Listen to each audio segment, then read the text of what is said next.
हर तमन्ना दिल से रुखसत हो गई अब तो आजा अब तो खिलवत आ गई এইভাবে বারবার খেয়াল করে কায়রুবাকে কলব থেকে ফেলাইতে থাকে ফেলাইতে এক পর্যায়ে দেখবে আল্লাহর ফজল করবে কলবটা একেবারে কায়রুবা থেকে ফাঁকা এখন কলবে ডাকা দয়ার তুমি কোথায় আছো তুমি একটু আমার কলবের মধ্যে আসো তুমি একটু আমার কলবের মধ্যে আসো তোমার দুটাই ব্যথার সহ্য ধীরে ফেলছে দিল গমলা একবার দূর রুকনা রুকনা হাইকে গোয়া খায় জন্দুর আশা মিল্লাত ওয়া হাবুদা আশা মিল্লাত ওয়া হাবুদা আল্লাহর হুকুম পালন করা আল্লাহর হুকুমের দেওয়াই রাস্তা ও সব তরিকা ঠিক মতো যারাই পালন করছে আল্লাহর কাজ মেহেরবানিতে দেখা গেছে তারা দুনিয়াতেও কামিয়াব হয়েছে আখিরাতেও কামিয়াব হইয়া আল্লাহর ফজলে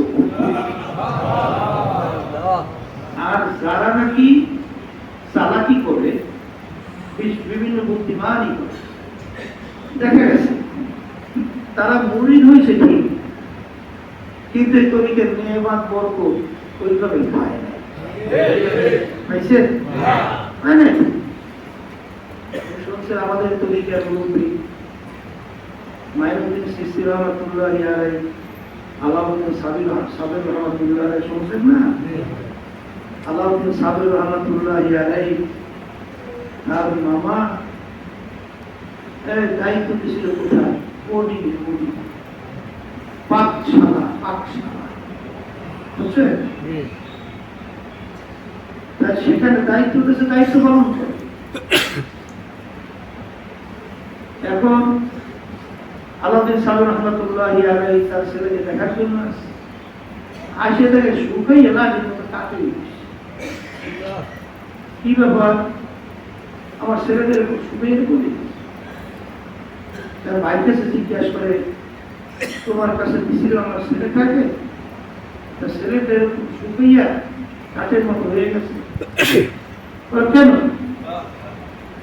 ওকে তো দায়িত্ব দিছি পাকশালা এইটাও নিয়ন্ত্রণ করবে ওখানে খাবার দাওয়া মন মতো সব ঠিক ওকে ঠিক মতো খায় না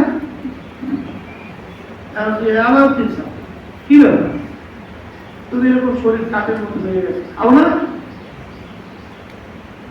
হজরত আপনি হুকুম করছেন দায়িত্ব পালন করুন খাইতে তো বলেন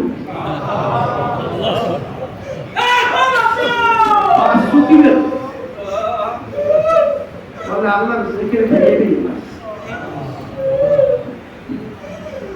কত চালাকি বুদ্ধিমানি সব জায়গায় চলে না এই তরিকের ভিতরে যারাই দেখা যায় বেশি বুদ্ধিমানি চালাকি করে এরা বরকত এই তরিকার নেয়ামত পায় না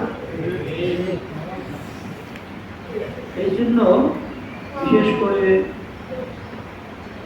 মুজাহিদ ভাইদেরকে বলুন দিনদারদেরকে বলুন পরীক্ষিত আব্বাস রহমতুল্লাহি আলাইহি বলছিলেন আমার এখন মনে আছে দাদাজানের কথা উল্লেখ করি যে বাবাজান এত বেশি আল্লাহর জিকির করত সিংহাসন নাই তাহলে এত জিকির আল্লাহর পরে কি হবে জিকিরের মজা পাইয়া গেছে আল্লাহর জিকিরের মজা কি পাইয়া গেছে আর ফলক তো এখানে কি কাফের শব্দ আসছে ওয়াইজা কপালা ওয়াসওয়াসা ওয়াইজা কপালা যখন বান্দাবান্দি আল্লাহর জিকির থেকে কাফের হয় তখন শয়তান ওয়াসওয়াসা দেয়। তাই গাফলাত কিন্তু দিলের জিনিস, কলবের জিনিস। গাফলাত কিসের জিনিস? কলবের। যেমন আপনাদের একটা উদাহরণ যদি মনে আছে না, যে আদরের সন্তান অসুস্থ হয়ে গেছে, এত অসুস্থ বাঁচবে কিনা সন্দেহ, তাড়াহুড়ো করে ডাক্তার নিয়ে আসে। ডাক্তার দেখে বলতে আপনি তাড়াতাড়ি করে আপনার সন্তানের জন্য এই ঔষধ নিয়ে আসে। ওই আল্লাহর বান্দা তো সৌরে সরে তো সেখানে রাস্তায় দৌড়েছে, ধরে রিক্সা গাড়িতে উঠছে, অথবা রাস্তার ভিতরে কোল সাঁকো পার হয়েছে, রাস্তা দিয়ে চলছে, অনেক লোকের সঙ্গে কথাও বলছে, ঠিক বাজারে যাই একটা ঠিকঠাক মতো ঔষধের দোকানেও গেছে, আবার ওই ঔষধের দোকান দিয়ে ঠিক প্রেসক্রিপশন অনুযায়ী ঔষধও কিনছে, ওই ঔষধ আবার তাড়াহুড়ো করে নিয়েও আসছে। আচ্ছা এখন বলেন তো, এই যে আল্লাহর বান্দা এসে এত বড় পানি দিল, সাঁকো বাড়াইলো, ফোন বাড়াইলো, গাড়িতে উঠলো, রিক্সায় উঠলো, লোকদের সঙ্গে কথা বললো, ঔষধের দোকানে ঠিকঠাক মতো ঔষধও কিনছে, এই কাজগুলো যে করছে, এর ভিতরে একটা মুহূর্ত তার সন্তানের কথা বলছে কেন? তার সব সময় চিন্তা যে আমার সন্তানদের আমি বাড়ি যেতাম জানতো পাই কি পাই না, কোন অবস্থায় আছে। গাফলাত হলো দিলের জিনিস। আল্লাহর বান্দাবান্দি আল্লাহর জিকির করতে করতে করতে করতে করতে করতে আল্লাহ বদল করবে এমন একটা অবস্থা হয়ে যায়, তখন তার কলবের ভিতরে আল্লাহ খেয়াল জড়ি না যায়। এই জন্য তরিকা যে 21 সবক আছে না, 21 সবকের ভিতরে দেখবেন শুরু হয় মুরাকাবা। কি মুরাকাবা সবকের ধ্যান খেয়ালটা, এটা কিন্তু জোর করে আনতে হয়। আস্তে আস্তে আনতে আনতে আনতে আনতে আনতে আনতে খেয়াল যখন আল্লাহ রহমতে একটা অবস্থায় পৌঁছে, তখন সবকটা মুশাহাদা। মুশাহাদার সবকটা কি? খেয়াল নিজে ইচ্ছা খেয়াল ছাড়াই আপনার ওই যে আপনার সবকের খেয়াল ভিতরে জড়িত হওয়া, কোনো খেয়াল নাই, আপনি ইচ্ছা করে আনেন নাই, কত আপনার খেয়াল হয়ে যাবে। এটা কি অল্প সময় হয়? এটা করতে করতে করতে করতে করতে করতে একটা সময় সেই পর্যায়ে পৌঁছে যায়, ঠিক না? এই জন্য খেয়াল সহকার আল্লাহর জিকির করতে করতে আল্লাহর ভজন করবে, সুলতানুল আসগার ওই আল্লাহর বান্দাবান্দি জারি হয়ে যায়। সুলতানুল আসগার শুধুমাত্র কিন্তু পশমে পশমে জিকির হয় এটা, সুলতানুল আসগার বলা হয় সব সময় ধ্যান খেয়ালটা ভিতরে পদে দিয়ে দেওয়া। আপনি ঘুমায় আছেন, খেয়াল নাই, কিন্তু দেখবেন আপনার কলম মাওলার জিকিরে চলছে। আপনি ঘুমায় আছেন, খবর নাই, জিহ্বাটা মাওলার জিকিরে চলতেছে। আচ্ছা বলেন তো, এরকম অবস্থায় যদি আল্লাহর ভজন করে আল্লাহর বান্দাবান্দি পৌঁছতে পারে, তখন মান ক্বালা লা ইলাহা ইল্লাল্লাহ ফাদাখালাল জান্নাহ, মানে যার শেষ মৌত রূহটা বের হবে ঈমানের উপরে, তাওহীদের উপরে, ফাদাখালাল জান্নাহ, সে বেহেশতে ঢুকে যাবে।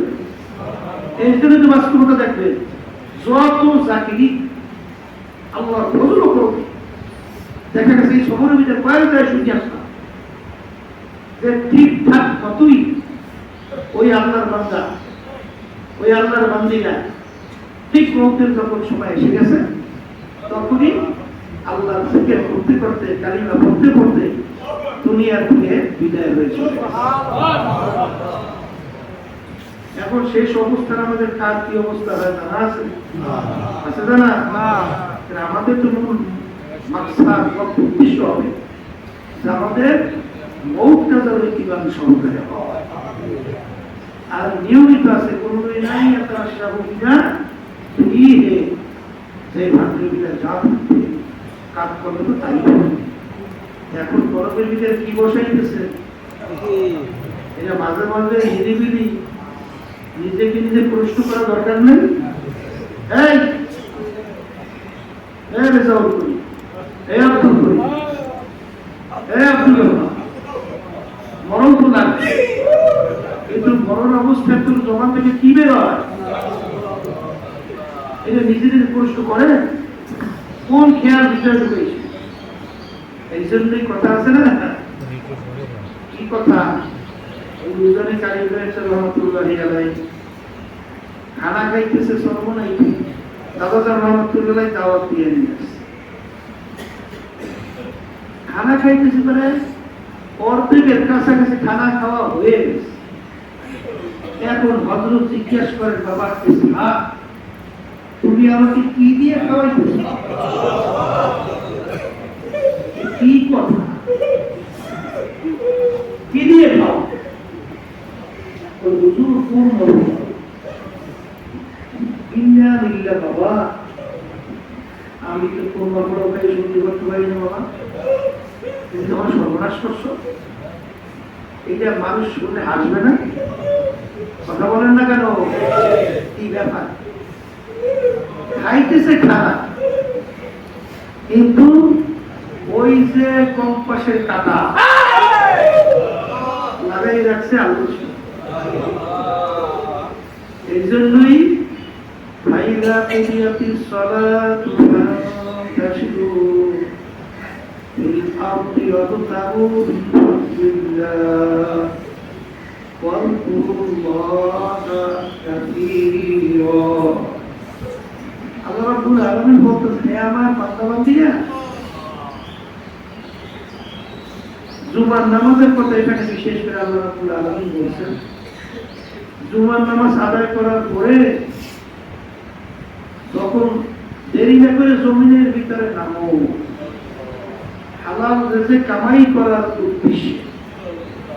হালাল রিজিক কামাই করার উদ্দেশ্যে জমিনে নামবা, কাজ করবা ঠিক, কিন্তু ওই কাজের মধ্যেও আমার স্মরণ, আমার জিকির বেশি বেশি পরিমাণে করবো। জিকির শব্দের অর্থ স্মরণ। এই জন্য কলবের খেয়ালটা সবসময় লাগাই রাখে না কোন দিকে? এখন এই আল্লাহর দিকে খেয়ালটা লাগাই রাখতে হলে সহজে সহজে হয়, চেষ্টা করা লাগে না, কষ্ট করা লাগে না। এই জন্যই বেশি বেশি আল্লাহর জিকির খেয়াল সহকারে করতে হবে। আল্লাহর এই জিকিরের উপর সকাল সন্ধ্যায় বসে যখন বন্দাবান্দি আল্লাহর জিকির করে, আল্লাহ কি বলে? আনা জালিসুন মান যাকারানি, আমার বান্দাবান্দি বসে আমি মাওলার জিকির করো, আমি মালিক তোমার সঙ্গে কুদরতি ভাবে বসে এই হাদিসের বিচার আছে। আল্লাহ রাব্বুল আলামিন বান্দাবান্দিকে বলে, হে আব্দুল করিম, তুমি একা না, তখন তুমি খেয়াল করো আরেকজন তোমার সাথে আছে, আমি আল্লাহ। 2 জন বছর না, ওখানে 3 জন আছে, কে? আল্লাহ। 3 জন আছে না, ওখানে আরেকজন আছে, আল্লাহ। 4 জন খেয়াল করো। এইভাবে যদি আল্লাহর ফজল করেন, আমরা যদি ওইটাকে ঠিক করতে পারি, তখন এই আল্লাহর বান্দা-বান্দি কখনোই আল্লাহর হুকুমের বিরুদ্ধাচরণ করতে পারবে না। পারবে তো নাই, বরঞ্চ যখন তার সামনে গুনার কাজ আসে, তখন দেখবেন তার শরীরের মধ্যে এমন ভাবে একটা ভয় কম্পন শুরু হয়ে যায়। ওই ইসরায়েলের ভিতরে মুসা আলাইহিস সালাম জামানার মধ্যে আর এক ধনী বেচারার বাড়ির পাশে গরিব এক বেচারার বাড়ি। ওই বেচারা এমন গরিব ছিল, সন্তানগুলো খাবার দেবে, খাবার নাই, পেটে ক্ষুধার কারণে এমন ভাবে করে চিল্লায়, মা পাগলের মতো হয়ে গেছে, বাচ্চাদের চিল্লানি সহ্য করতে পারে না। মা দৌড় দিয়ে পাশের বাড়ি বড় লোকের কাছে বলে, ভাই আমার বাচ্চাগুলো পেটে মরণাপন্ন, আপনি একটু খানা দিবে, বাচ্চাগুলোকে খাওয়াবো। তখন লোকটা খারাপ প্রকৃতি পুরস্কার দেব, তুমি আমার সঙ্গে খারাপ কাজে তুমি লিপ্ত হতে পারো, তাহলে তোমাকে খানা দেব। এই কথা শুনে আল্লাহ বান্দি চলে গেল। তাই এটাকে বাচ্চাগুলো এখন শ্বাস জানতে পারে না, এখন শ্বাস যাবে যাবে উঠে বের হবে হবে।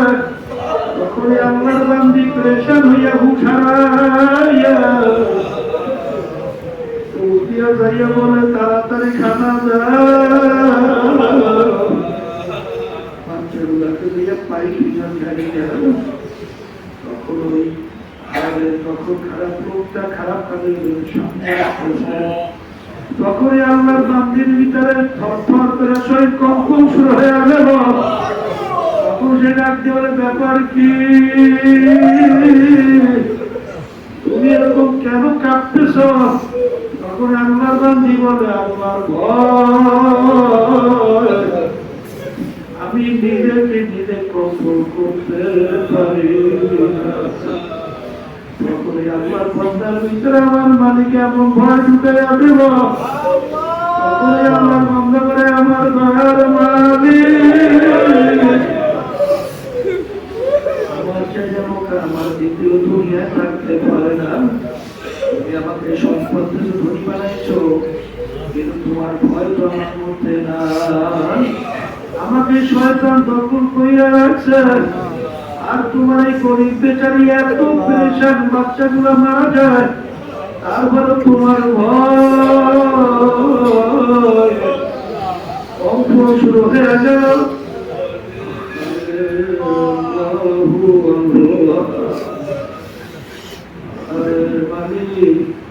আমার ছেলে মুখার আমার দ্বিতীয় দুনিয়া থাকতে পারে না। এই কথা বুঝে আল্লাহর বান্দা তওবা কইরা যখন ফিরে আসছে, আর বলে, আল্লাহর বান্দি তোমার যত লাগবে বস্তা বইয়া নিয়ে যাও। আর ওদিকে আল্লাহ রাব্বুল আলামিন তার নবী মুসা আলাইহিস সালাতু ওয়াস সালামের কাছে ওহী পাঠায়, হে আমার নবী মুসা, তুমি ওই বান্দার কাছে যাইয়া সুসংবাদ জানাও, আরে তার জীবনের সব গুনাহ মাফ কইরা দিলাম। তার গুনাহকে আমি নেকে দ্বারা পরিবর্তন করিয়া দিলাম। যাও সুসংবাদ জানাইয়া আসো, ওয়ালাহান নাফসা আনিল হাওয়া ফাইন্নাল জান্নাতা হিয়াল মাতওয়া। এই আল্লাহর বান্দা বান্দি আমার মালিকের আযব গজবের ভয় সামনে রেখে আল্লাহর আযব গজবের কথা মনে করলে নিজেকে গুনাহ থেকে ফিরাইয়া রাখবে। আল্লাহ রাব্বুল আলামিন বলে, ওই বান্দা বান্দির জন্য আমি ঘোষণা দিলাম বেহেশত। আমার বান্দাদেরকে বলবো, আমার মালিকের থেকে দুই বেলা বিশেষ করে চাইবেন না, এই মাসের ভিতরে একবার, আর এই সবগুলোরই মাসে গেছে হাজির হওয়া। দাদা দুনিয়া তো যাইতেই থাকবে, কারোর জন্য থাকবে না, ঘড়ির কাঁটা তো চলতেই থাকবে, কারোর জন্য সময় বলবে না। আরে ঘন্টা তোমার আমার ঘড়িতে সিগনাল আব্দুল কারীম, তোমার মূল্যবান হায়াত থেকে একটা ঘন্টা চলে গেল, আর কোনদিন আসবে না। আমার বাগানদেরকে বলবো, আরে মুমিন কখনই বোকা হইতে পারবে না। আখিরাতের ব্যাপারে মুমিন মুমিনাতেরা বড় সামাজ হইবে। মুমিন বান্দা বান্দীরা কখনোই তাদের ট্যাক্স ওঠে না, আরে গুনাহ কাজ আল্লাহ বলে যায় না।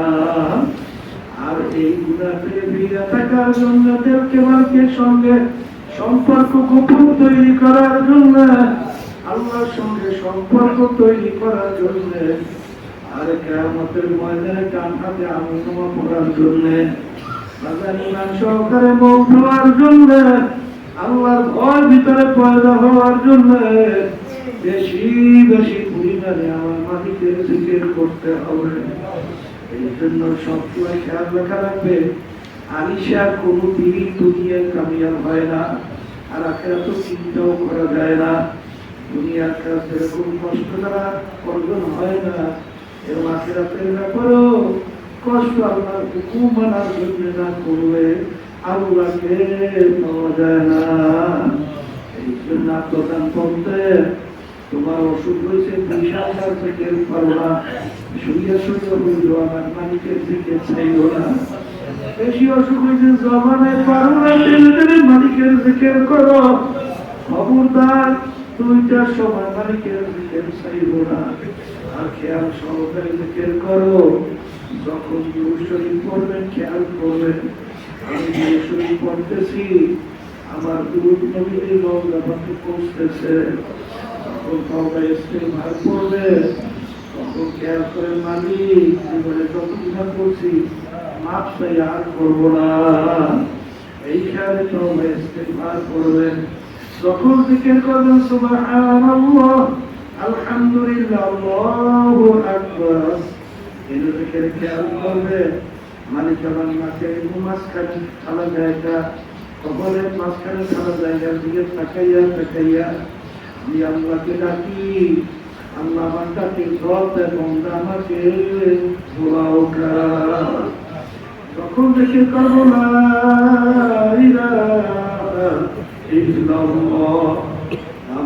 মাথা টাইম কান্দের দিকে ঘুরাবো, এমন ভাবে ঘুরাবো পিছন থেকে টাইম কালটা যেন দেখা যায়। আল্লাহ তাআলার সময় খেয়াল করবেন নাই নাই নাই। এখন আমি মাওলাকে রাজি খুশির জন্য আমি করছি, এখন আমি আমার মালিকের জিকির করব। আমার কলমের ভিতরে দুনিয়ার মহব্বত, সম্মানের মহব্বত, পীরের মহব্বত, সম্পদের মহব্বত, মুক্তি মুহাদ্দিসের মহব্বত, অমুক তমুক সমুখের মহব্বত আর বলবেন না, বলবেন আর খেয়াল করবেন না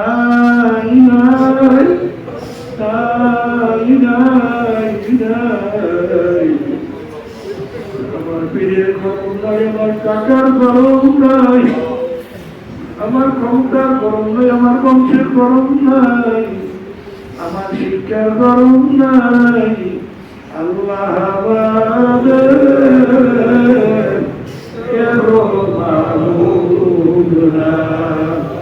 हर तमन्ना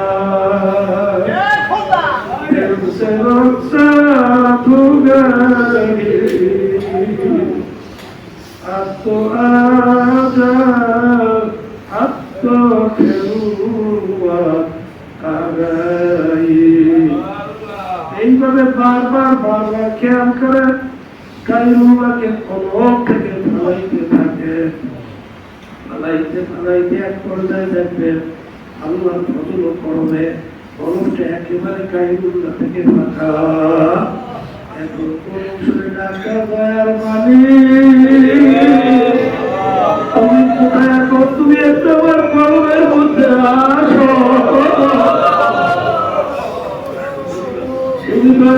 একটু আমার কলমের মধ্যে আসো। তোমার দুটাই ব্যথা সহ্য ধীরে ফেলনা से दिल गंगा একবার दूर है, रुकना रुकना है कि गोया खाए जब दूर है आशिका إلا توبة حبسودا عاشقا إلا توبة حبسودا। এইভাবে খেয়াল করিয়া নতুনকে করবো ইনশাআল্লাহ। শুধু বান্ধবদের এরিয়ার মধ্যে কবরের ভিতরে ঘুম ঘুম করে ধাক্কা দেব। আর খেয়াল করবো আমার কলমে আল্লাহই আছে, আমার কলমে আল্লাহই আছে, আমার কলমের ভিতরে আল্লাহই আছে। এইভাবে আল্লাহ জিকির করি, তখন জিকির করবো আল্লাহ আল্লাহ আল্লাহ। তখন খেয়াল করবো আপনার কপালের মাঝখানে খালা জায়গা, আমার মালিক তাকে বন্ধা আমাকে বোলাও খা। এইভাবে সবাই খেয়াল সহকারে চক্ষু বন্ধ করিয়া এক পাও বাম পাশে হাঁটুর নিচে কোলের ভিতরে চ্যাপ্টার হোক তাই করে অল্প সময় ধরে তোমাদেরকে জিকির করবো আল্লাহুম্মা সাল্লি